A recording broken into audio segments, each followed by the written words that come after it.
इस बार तो उसने भी महसूस किया था दसारंग मान लो बदल गए हैं। शहरी शहरी से लग रहे हैं। पेंट कोट चढ़ाकर चश्मा लगाकर आए हैं। सामान से भरे थैलों कागज की फाइलों से लेकर वो खुद बदले बदले से लग रहे थे। जब भी वो कोने में प्लेट लिए बैठी साथ ही चोर नजरों से उन्हें देखती रही।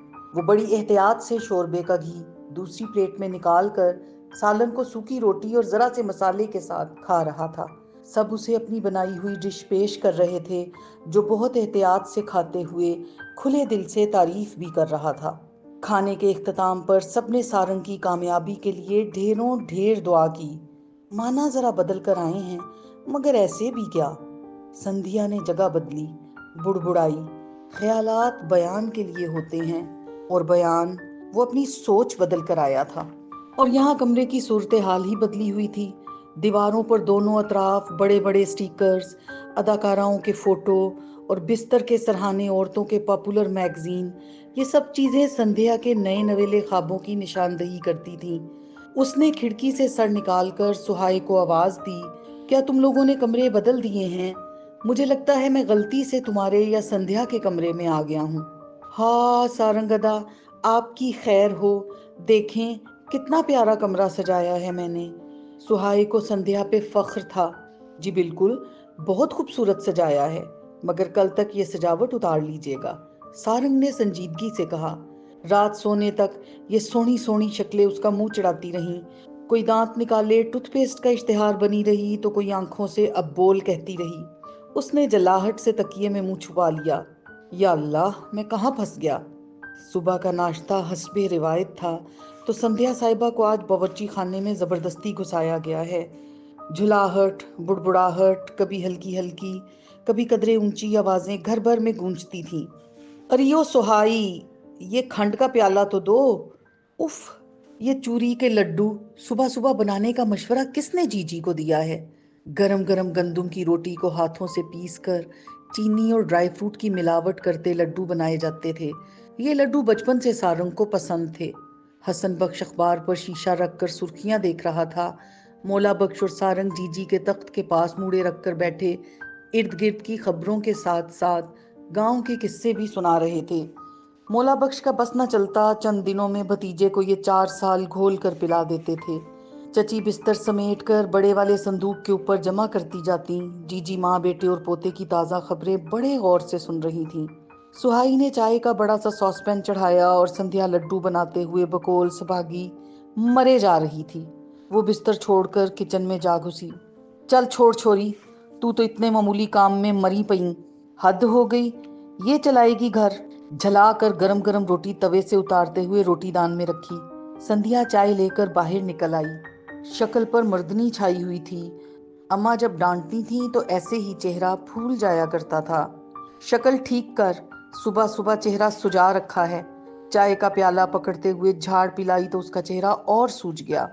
तो मान लो संध्या बीबी, तुम जरा नहीं बदली, सारंग ने जुमला जोड़ा। वो इसी शक्ल के साथ अब्बा की हंसी को नजरअंदाज करते कमरे में जा घुसी। ले ये गई, अब रिसाले की नजर हो गई। अब इसे दुनिया जहान का होश ना रहेगा। 100 आवाजें दे दो, पर है कोई जो सुन ले और जवाब भी दे दे। लाडली मुर्गियां घर भर में दंदनाती फिर रही थीं। अभी तो सुहाई ने झाड़ू फेरा था, फिर से सेहन गंदा हो गया। सुहाई का ख्याल था कि अब की बार संध्या झाड़ू देगी और संध्या यूं बन जाती कि कोई माई का लाल जो उसे अधूरी कहानी छोड़कर उठने पर मजबूर करे। क्या दुनिया में कोई और काम ना रहा? खुदा की कसम, अगर आखिरी भी हो तो ना करूं। सभागी हर वारी सर पर हाथ रखकर कहती थी, छोरी को रिसालों की लत लगी तो बाकी किसी जोगे ना रहेगी। नखरे ऐसे जैसे वड्डे जमींदार के घर पैदा हुई है। वो कहती, गरीब जागीरदार की बेटी हूं, कोई मस्खरी नहीं है। अब उन्हें एक ही फिक्र खाने लगी, बच्ची ने कद निकाल लिया है, उम्र आ पहुंची है और अब्बा को कोई परवाह ही नहीं। रात सोने से पहले भी शोर फौंका गया। संध्या तो बड़ी हो गई, रानी बनेगी। खिड़की में बैठकर अपने शहजादे का इंतजार करेगी। दूर से इसका शहजादा आएगा। सभागी कहती, अल्लाह जाने कहाँ से आएगा, मुझे तो कुछ समझ नहीं आता। मियाँ, लड़की कद निकाले तो समझो जिम्मेदारी आ पहुंची, लड़के देखना शुरू कर दो। गोठ में अच्छे भले 2-4 हम उम्र लड़के तो होंगे, वो सर के नीचे तकिया रख कर सोने लगते, मगर एक फिक्र लगी रहती। माँ को फिक्र थी कि संध्या घर की हो जाए, और मौला बख्श को ये फिक्र कि संध्या घर से चली जाएगी। सोचते ही दिल वीरान सा हो जाता। संध्या, तू जब बड़ी होगी, खुद ही ये लोरी दी थी, और वो वक्त आ गया था। संध्या बड़ी हो गई थी। डिस्पेंसरी डॉक्टर का रास्ता देख रही थी, और दूसरे दिन के चढ़ते सूरज के साथ वो एक नई कोठी के सामने खड़ा था, जहां लोगों की भीड़ थी। उसके कंधे पर जैसे किसी ने पहाड़ लाकर रख दिया, फिर एक कर्जा, फिर एक बोझ। वो कहना चाह रहा था, उसे अंदाजा था कि कोठी बनाने के लिए चाचा ने कर्जा लिया होगा, या फिर साल भर की फसल चढ़ाई होगी। उसने चाचा के चमकते चेहरे को देखा तो कुछ कहा ना गया। मैंने तो कहा था यार कि सारंग बिगड़ेगा, मगर उन्हें पता था सारंग के साथ अब एक लंबी नशिस्त जरूर होनी है। और छठ यार जानी, सारे कर्जे बस एक फसल की मार हैं। फसल हरी हुई तो समझो कर्जा उतर गया। ओ तू देख सारंग, तूने कोठी नहीं देखी? वो जो सीना तान कर उसके सामने खड़ी थी, भला वो कैसे ना देखता। वो तो हैरान था कि जैसे उसके सामने किसी ने बचपन लाकर खड़ा कर दिया है। लम्हे में एहसास बदल गया। मैं बड़ा होकर डॉक्टर बनूंगा। जब तख्ती पहली बार सीधी पकड़ी, उसकी आंखें भीग गईं। चाचे ने उसके कंधे के इर्द गिर्द बाजू फैलाया। सारंग, तू डॉक्टर बन गया है। मैं तुझे बताऊं, मैं तो सिर्फ इसी दिन के लिए जी रहा था। आप कैसी बातें कर रहे हैं? अभी बहुत कुछ देखना है आपको। अब मैं एक बात आपको बताऊं, जो ख्वाब आपने देखा था, मैंने उसकी ताबीर के लिए दिन रात लगा दिए। वो उन्हें अपने साथ लेकर अंदर आया।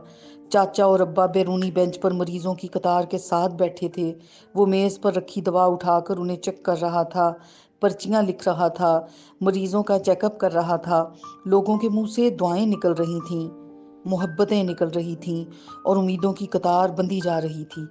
तो अब यहीं रहकर हमारा इलाज करना, सियाना पुट।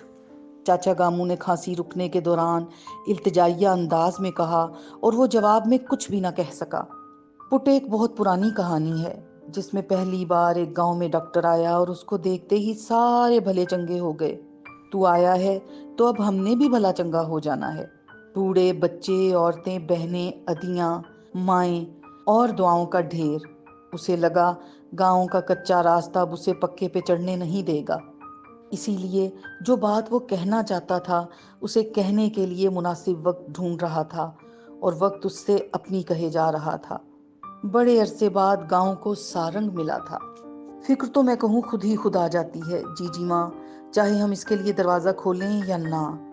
ये हमारे नसीबों की तरह होती है। संध्या बेफिक्री से झूला झूल रही थी और रिसाला पढ़ रही थी, और उधर सबकी नींदें उड़ी हुई थी। मंठा का रिश्ता आया था, सबागी की उम्मीद बंधी, और मौला बख्श की फिक्र शुरू हुई। क्या वो शहजादा यही था जिसके ख्वाब वो बचपन में संध्या को दिखाया करता था? इसी वक्त सारंग डिस्पेंसरी से लौटा था। सुहाई दौड़कर बादाम का शरबत ले आई। इसे पी, बड़ी ताकत आ जाएगी बचड़ा। जीजी ने साथ बिठाया। चाचे के चेहरे की परेशानी सारंग से छुप जाती, ऐसा भला मुमकिन था? क्यों परेशान हैं आप? मैं आज हो गया हूँ। किस लिए फिक्र करते हैं?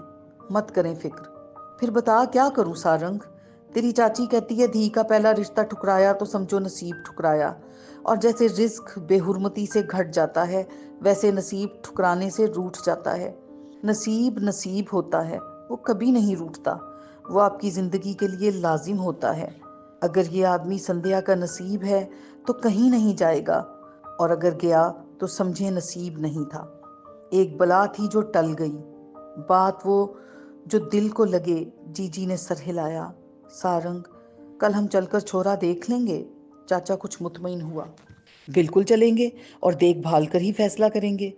मगर हम क्यों फैसला करें? फैसला तो संध्या करेगी ना, उससे पूछें। बल्कि पूछा ही होगा। ये तूने नई बात की सारंग, भला हमारे यहाँ धियों से कब पूछा जाता है? जीजी हैरान कि सारंग सठिया गया है। मौला बख्श चुप हो गया। सारंग की बात इसके दिल को ना लगे, ये कहाँ मुमकिन था। लड़की की खामोशी में रजामंदी होती है सारंग। रिश्ते का वो भी सुन रही है। पता तो होगा आया है, मगर देख चुप है, समझो राजी है। खामोशी दूसरे मानों में इख्तलाफ भी तो होती है, मगर वो सोचकर चुप इसलिए हो गया कि कुछ भी कहना कबल अज वक्त था।